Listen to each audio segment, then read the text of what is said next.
Greetings, folks. Welcome. The practice of statistical inference involves using information from a sample of data to say something about a larger population. A common application of statistical inference is using information from a sample to test a claim you might have about a population mean or proportion. Here's an example of a couple of claims that I have about a population. The first claim is about a population mean, and that's that I think that students study more than an average of 5 hours per day. That's a claim I'm making about all students, or the population of all students. The second statement is a claim that I have about a population proportion, and this claim is that I think that more than 60% of college students hum along to Taylor Swift songs. Again, that's a claim I'm making about all college students. The first step to conducting a hypothesis test is writing out the null and alternative hypotheses, where the alternative hypothesis is the actual claim that you might have.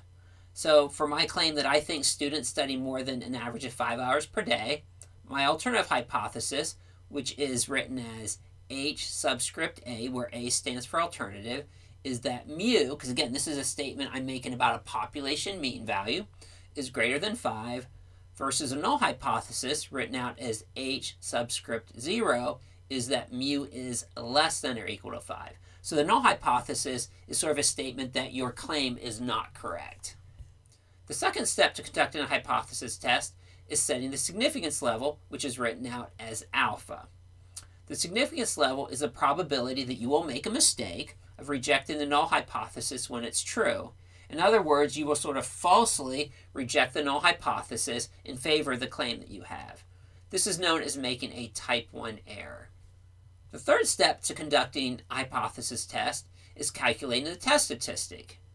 That is, after you make your hypotheses and set the significance level, you actually get to have the fun of conducting the research.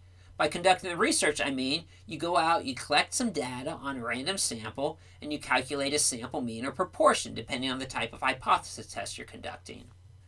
When you calculate a test statistic, it tells you how many standard errors the sample value is away from the value in the null hypothesis.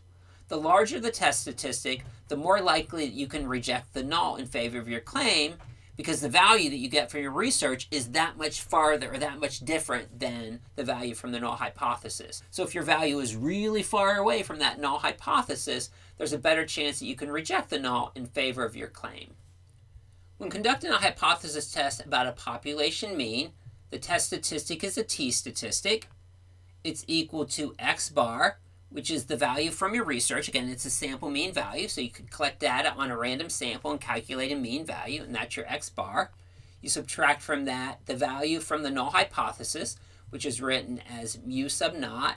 You divide that by the standard error of the sampling distribution for a mean value, which is the sample standard deviation, which is indicated by s, divided by the square root of the sample size, which is the square root of n. When conducting a hypothesis test about a population proportion, the test statistic is a z-statistic. It's equal to p bar, so that's the sample proportion from your research. Again, you could collect data on a random sample of observations, calculate a proportion, and that's your p bar. You subtract from that rho sub naught, which is the value from your null hypothesis, the proportion you would have in your null. You divide that by the standard error of the sampling distribution for a proportion, which is the square root of rho sub naught. Again, that's the value from your null hypothesis. Multiply that by 1 minus rho sub naught. Divide it by n, which is your sample size. And again, you take the square root of all that. So let's go back to the claim that I have about the studying habits of students. I seem to think that students study more than an average of 5 hours per day. So the first step is to write out the hypotheses. The alternative hypothesis, which is the claim, is that mu is greater than 5. Again, I'm making a claim about all students, so that's why I use mu, which is a population mean. The null hypothesis is that mu is not greater than 5. In other words, it's either equal to or less than 5.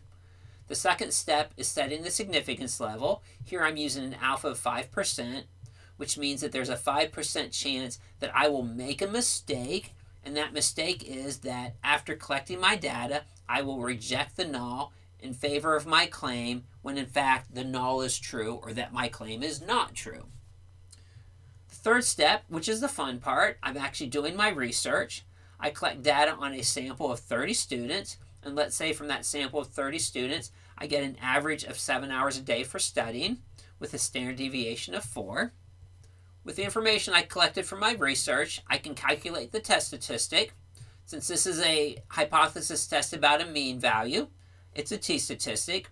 It's equal to 7 minus 5, where 7 is the value for my sample. Again, I had a random sample of 30 students and got a sample mean of 7. I subtract from that 5, which is the value from the null hypothesis.